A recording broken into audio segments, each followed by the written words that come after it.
Hi hello నమస్తే welcome to Kiran TV.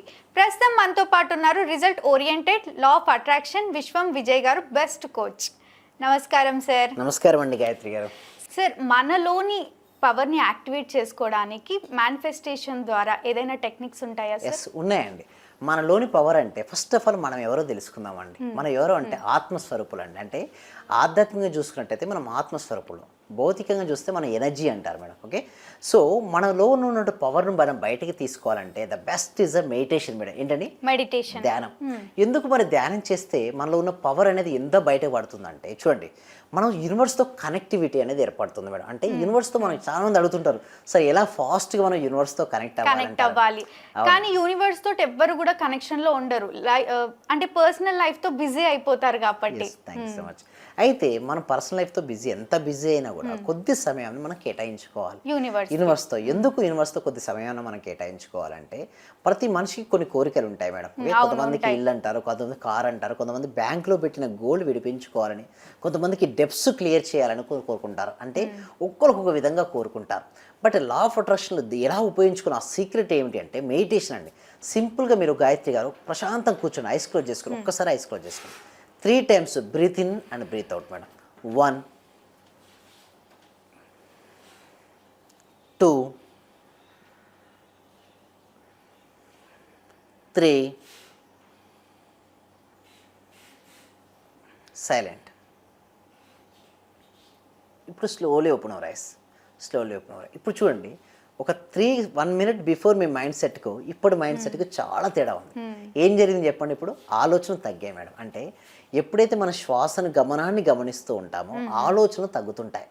ఎప్పుడైతే మీ యొక్క ఆలోచనలు తగ్గాయి అనుకోండి, మీరు యూనివర్స్తో ఫాస్ట్గా అనుసంధానం అవుతారు. కొంతమంది ఏమంటారంటే యూనివర్స్ని భగవంతుడు అని అంటారు.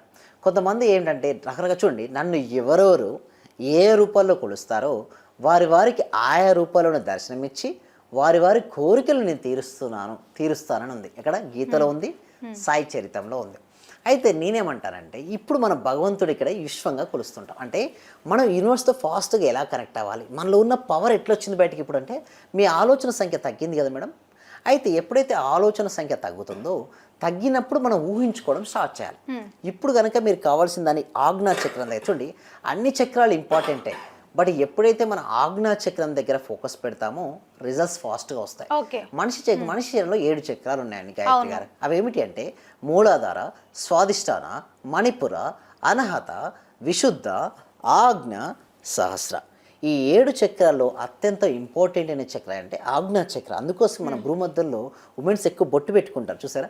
ఎందుకు? అది పీనియల్ గ్లాండ్ని యాక్టివేషన్ చేస్తుంటుంది. అదేవిధంగా నేను మా క్లాసెస్లో ఇంకా చాలా ఉంటాయండి. మా క్లాసెస్లో కనెక్ట్ చేసినప్పుడు ఆ క్లాసెస్లో వాళ్ళకి ఏం చేపిస్తామంటే, ఇక్కడ వాళ్ళు ఊహించుకునే టెక్నిక్స్ నేర్పిస్తాం.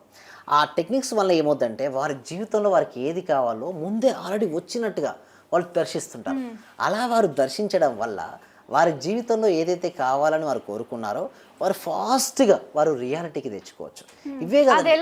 ఎలా అంటే సింపుల్ అండి. మీకు సింపుల్ చెప్తారంటే, మీకు ఏదైతే కావాలో మీరు కోరుకున్నారు మేడం, అదని పేపర్ పై రాసుకోవాలి. మీకు ఏం కావాలి? సపోజ్ మీరు ఒక అనుకున్న జాబ్ రావాలని కోరుకున్నారు. చాలా మంది ఏంటంటే యూత్ జాబ్ రావాలని కోరుకుంటారు. కొంతమంది ఏంటంటే బిజినెస్లో సక్సెస్ కావాలని కోరుకుంటారు. మీరు సక్సెస్ అయినట్టుగా మీరు ఏం చేయాలి? రాసుకొని ఆల్రెడీ సక్సెస్ అయితే మీరు ఏం చేస్తుంటారు? సపోజ్ మీకు పర్ మంత్ ఒక 2 lakhs రావాలనుకున్నారండి. ఓకే, 2 లక్షలు వచ్చేసింది. ఆ 2 లక్షలు వస్తే మీరు ఏం చేస్తారు? దాన్ని ముందుగానే రాయాలి.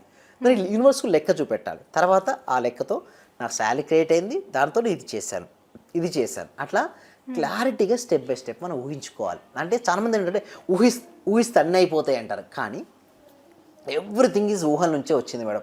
అంతెందుకు మేడం, మీరు చూస్తే రైట్ బ్రదర్స్ ఉన్నారు కదా, వారు విమానాన్ని కనుక్కున్నారు కదా.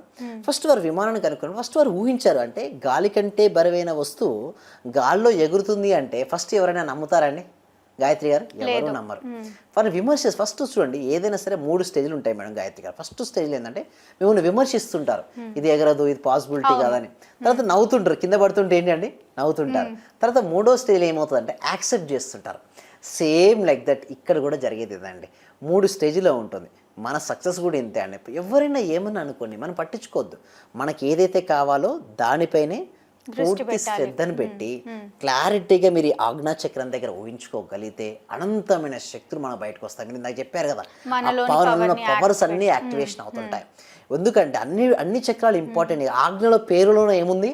ఆజ్ఞ. ఆజ్ఞ అంటే ఏంది మేడం? ఆర్డర్. మనం ఆర్డర్ వేస్తున్నట్టు మనం చెప్పినట్టు అండి యూనివర్స్ ఏం చేస్తా అంటే నీకు ఏం కావాలో క్లారిటీ చెప్పాలండి. యూనివర్స్ రెడీ టు యూనివర్స్ కి చెప్పాలి మనకేం కావాలో క్లారిటీగా. ఎస్, మనకేం కావాలో క్లారిటీగా చెప్పాలి యూనివర్స్. ఏంటి నీకు జాబ్ కావాలా, నీకు ఏ బిజినెస్లో గ్రోత్ కావాలా, మీకు ఆరోగ్యం కావాలా, మనీ కావాలా, అసలు నీకు ఏం కావాలో చూడండి. అడగంది అమ్మాయిని అన్నం పెడుతుందా? లేదు. పెట్టదు. సేమ్ లైక్ దట్ యూనివర్స్ కూడా మనకి ఏదైతే కావాలో స్పష్టంగా అడగాలి. అడగడం అంటే మనకి యూనివర్స్కి ఏ లాంగ్వేజ్ వచ్చి అడుగుతామంటారు. పిక్చర్ అంటే ప్రతి ఆలోచన ఎలా వెళ్తుంది? చిత్ర రూపంలో వెళ్తుంది. ఆ చిత్ర రూపంలో వెళ్ళిన దానికి అందుకోసం యూనివర్స్ మీకు ఏమనిస్తుంది అంటే తదాస్తు అంటుంది. అందుకోసం ఏ విగ్రహ రూపం చూడండి ఎలా ఉంటుంది? ఇలా ఉంటుంది. దాని యొక్క మీనింగ్ ఏంటి తెలుసా? నువ్వు ఏదైతే కావాలని కోరుకుంటున్నావో అదే నువ్వు అవునుగా అంటే నీ ఆలోచన మరియు భావన కనుక సరిగ్గా ఉంటే నువ్వు ఫాస్ట్గా రియాలిటీకి తెచ్చుకోవచ్చు. సో అందుకోసమే తదాస్తు తదాస్తు అంటుంది. సో మన జీవితం కూడా బాగుండాలంటే ఏం చేయాలి? మనకి ఏది కావాలో గాయత్రి గారు దానినే ఆల్రెడీ సాధించినట్టుగా మనం అడగాల్సి ఉంటుంది. అంటే ఇప్పుడు కొంతమంది పిల్లలు చదవట్లేదు అని బాధపడుతూ ఉంటారు. ఇంకొంతమంది మా ఆయన ఇంటికి డబ్బులు తెస్తున్నాడు కానీ నిలవట్లేవు అని బాధపడుతూ ఉంటారు. ఇలాంటి ప్రాబ్లమ్స్ కూడా సాల్వ్ చేసుకోవచ్చు మానిఫెస్టేషన్ వల్ల. Yes, thank you so much. Every ఇష్యూని మనం సాల్వ్ చేసుకోవచ్చు. ఇందాక పిల్లలు చదువుకోవట్లేదు అన్నారు. సో ఎవరైతే చదవట్లేదో వాళ్ళకు 2 అఫర్మేషన్స్ ఇవ్వండి. ఎలాంటి అఫర్మేషన్స్ ఇవ్వచ్చు అంటే నేను రోజు బాగా చదువుతున్నాను, నాకు మ్యాథ్స్ అనేది అంటే వాడితో చెప్పిపించాలా లేకపోతే పేరెంట్ కంటే కూడా వీలుంటే పిల్లలతోనే చెప్పాలి. ఎందుకంటే ఎవరు ఆహారం వారు తీసుకుంటేనే ఈజీగా డైజెస్ట్ అవుతుంది, వాళ్ళకి అర్థమవుతుంది. సో ఒకవేళ పేరెంట్స్ వాళ్ళ పిల్లలకి అది కూడా లేదు అన్నప్పుడు పేరెంట్స్ ఊహించుకోవచ్చు. అంటే అది ఏంటంటే సెకండరీ అన్నాడంటే వాళ్ళు హై ఎనర్జీ ఉన్నప్పుడు ఇది పాసిబిలిటీ అవుతుంది. బట్ ఎవరిది వాళ్ళు చేసుకుంటే చాలా ఈజీగా ఉంటుంది. పిల్లలకు వాళ్ళు స్వతహాగా వాళ్ళకు రానంత వరకు పేరెంట్ చేసుకోవచ్చు. పిల్లలు స్వతహాగా వాళ్ళు చేసుకోగల కెపాసిటీ ఉన్నప్పుడు అది వారి చేతనే రాపిస్తూ గొప్పగా ఉన్నట్టుగా ఊహించుకోమని చెప్తూ అందుకోసం ఆ ప్రాక్టీస్ క్లాసెస్ ఉంటాయి కదండి, ఆ క్లాసెస్కి అటెండ్ అయ్యేటప్పుడు వీళ్ళని కూడా వినమనే చెప్తుంటాను. సో ఇంకోటి ఏంటంటే గాయత్రి గారు మనం ఎవ్రీ వీక్ క్లాసెస్ కనెక్ట్ చేస్తున్నాం. ఇక్కడ డిస్ప్లే అవుతున్న నెంబర్ ఉంది కదా, ఆ నెంబర్ కాల్ చేయడం ద్వారా మా టీం మెంబర్స్ మనకి కంప్లీట్ డీటెయిల్స్ ఇస్తారండి. అంటే ఎవ్రీడే వాళ్ళు అటెండ్ అవుతూ వారి జీవితంలో వారు ఏది కావాలనుకున్నారో దాన్ని వాళ్ళు సాధించవచ్చండి. గాయత్రి గారు తప్పకుండా సార్. అంటే ఏ రోజు అది క్లాసెస్? సో ఎవ్రీ సాటర్డే ఉంటుంది మేడం, డెమో క్లాస్ అనేది ఉంటుంది. ఏముండదండి, ఫ్రీగా ఇవ్వడం జరుగుతుంది. ప్లేస్ ఎక్కడ? లొకేషన్? ఆన్లైన్ అండి. ఆన్లైన్లో జూమ్లో ఫ్రీగా మా టీం మెంబర్స్ కాంటాక్ట్ అవుతే వారు ఫ్రీ క్లాసెస్కి అటెండ్ అవ్వచ్చు. తప్పకుండా సార్. మేనిఫెస్టేషన్ ద్వారా ఏదైనా సాధించుకోవచ్చు, మనలోని పవర్ని కూడా యాక్టివేట్ చేసుకోవచ్చు అని తెలియజేసినందుకు ధన్యవాదాలు sir. Thank you so much అండి గాయత్రి. చూసారు కదా, మా వీడియో మీకు నచ్చినట్టయితే లైక్ చేయండి, షేర్ చేయండి, మా ఛానల్ని సబ్స్క్రైబ్ చేసుకోండి. సార్ని కలవాలి, మాట్లాడాలి అనుకుంటే వీడియోలో స్క్రోల్ అవుతున్న నెంబర్ని కాంటాక్ట్ అవ్వండి. Thank you.